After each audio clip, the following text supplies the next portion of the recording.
សួស្តីបងប្អូនអរគ្នាថ្ងៃនេះខ្ញុំមានប្រធានបទមួយដែលចង់និយាយតាក់ទងជាមួយនឹងទំហំនៃបញ្ហារបស់អ្នក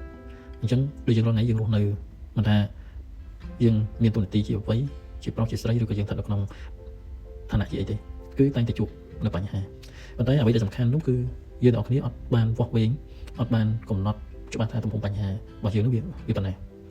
យើងមើលក្នុងរូបភាពនេះគឺគេដាក់រូបមួយគឺរូបមនុស្សមួយដែលនៅក្នុងរង្វង់ហ្នឹងហើយនៅរូបទី2គឺរូបភាពមនុស្សដែរប៉ុន្តែគាត់នៅក្នុងរង្វង់នេះគាត់ចាក់ចេញពីរង្វង់ហ្នឹងបាទ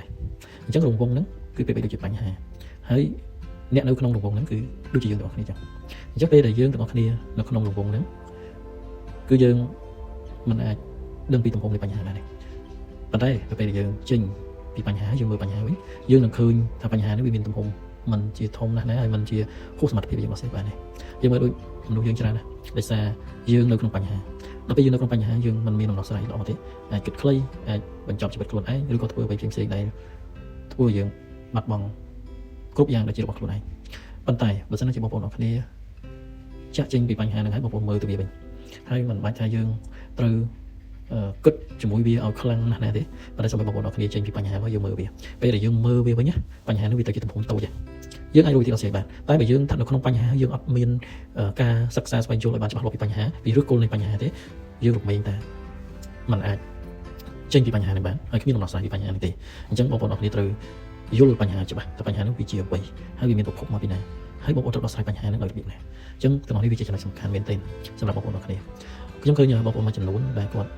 ខ្វះការសិក្សាពីបញ្ហាបានគ្រប់ជ្រុងជ្រោយពេលគាត់មានបញ្ហាកើតឡើងគឺគាត់គិតខ្លីមានបញ្ហាកើតឡើងគាត់គិតថាវាមិនអាចមានដំណោះស្រាយហើយគាត់ពេលខ្លះគាត់អាចទៅជាបញ្ចប់ជីវិតខ្លួនឯងពេលខ្លះទៅបញ្ចប់ជីវិតអ្នកដទៃមិនថាជាបញ្ហាក្នុងគ្រួសារមិនថាជាបញ្ហាលើរញ្ញវត្ថុមិនថាជាបញ្ហាផ្សេងៗគឺសុទ្ធតែមានដំណោះស្រាយទាំងអស់អញ្ចឹងសូមឲ្យបងប្អូនអរគ្នាព្យាយាមចាក់ចេញពីបញ្ហាហើយមើលនៅបញ្ហានោះវិញកុំរស់នៅក្នុងបញ្ហាកាលណាយើងរស់នៅក្នុងបញ្ហាយើងមិនមានដំណោះស្រាយបានទេអញ្ចឹងអ្វីដែលខ្ញុំលើកឡើងមកទាំងអស់នេះគឺចង់ឲ្យបងប្អូនសិក្សាពីរូបមួយសន្លឹកនេះពេលដែលយើងបោះជំហានថយក្រោយហើយយើងសម្លឹងមើលបញ្ហានេះដោយសតិបញ្ញាយើងមើលបញ្ហានេះដោយស្មារតីយើងបានដឹងថាតាមពិតទៅបញ្ហាគឺយើងអាចដោះស្រាយបានហើយយើងរកពីឫសគល់នៃបញ្ហាឲ្យឃើញថាឫសគល់បញ្ហាវាចេញពីអីតែបញ្ហាទាំងអស់ហ្នឹងវាមិនមែនជាតែកើតឯងទេវាស្ទើរមានប្រភពរបស់វាកាលណាបងប្អូនដឹងច្បាស់ឃើញច្បាស់អំពីប្រភពនៃបញ្ហាហ្នឹងហើយយើងនឹងមានវិធីនៃការដោះស្រាយប៉ុន្តែបើបងប្អូនអរគ្នារស់នៅក្នុងបញ្ហាហើយស្រាប់តែយើងមិនព្រមចាក់ចេញពីបញ្ហាមិនព្រមឈានថយក្រោយមកមើលបញ្ហាហ្នឹងឲ្យច្បាស់តើបញ្ហាហ្នឹងវាជាអ្វីវាមានឫសគល់មកពីណាអញ្ចឹងបងប្អូនស្មុគស្មាញគិតទូទៅពេលខ្លះយើងអាចគិតខ្លីតទៅទៀតបាន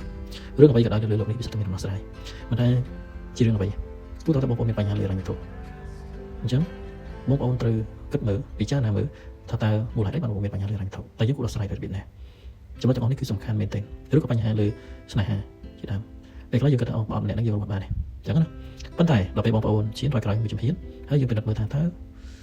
ម្នាក់ហ្នឹងពិតជាសំខាន់លើសលប់ជាងជីវិតយើងមែនឬយើងអត់ម្នាក់ហ្នឹងយើងរស់បានមែនឬតែមូលហេតុអីបានជាយើងអត់ម្នាក់ហ្នឹងបាន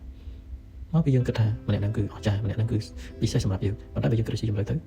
វាគ្រាន់តែមានក្តីស្រឡាញ់ចិត្តស្រឡាញ់ប៉ុណ្្នឹងឯងបើមិនជាពេលណាយើងអស់ការស្រឡាញ់ទៅម្នាក់ហ្នឹងគឺអត់មានសំខាន់ទេសម្រាប់យើងតទៅទៀតទេយើងទាំងអស់នេះចង់ឲ្យបងប្អូនអរគ្នាសិក្សាឲ្យច្បាស់ថាគ្រប់បញ្ហាទាំងអស់គឺវាមានឫសគល់របស់វាហើយក៏វាមានដំណោះស្រាយរបស់វាដែរកុំគិតថារាល់បញ្ហាគ្មានដំណោះស្រាយឲ្យតែបងប្អូនចង់ដោះស្រាយឲ្យតែបងប្អូនឈានថយក្រោយបន្តិចហើយសម្លឹងមើលបញ្ហាឲ្យច្បាស់ឃើញពីប្រភពរបស់វាច្បាស់បងប្អូនអាចដោះស្រាយបានអញ្ចឹងក្នុងរូបភាពនេះខ្ញុំចង់ឲ្យបងប្អូនអរគ្នាព្យាយាមសិក្សាពីទំហំនៃបញ្ហាកុំឲ្យគិតថាបញ្ហានោះមិនអាចដោះស្រាយបានកាលណាយើងដឹងពីទំហំរបស់វាយើងឈានថយក្រោយមកមើលវាបងប្អូននឹងឃើញថាបញ្ហា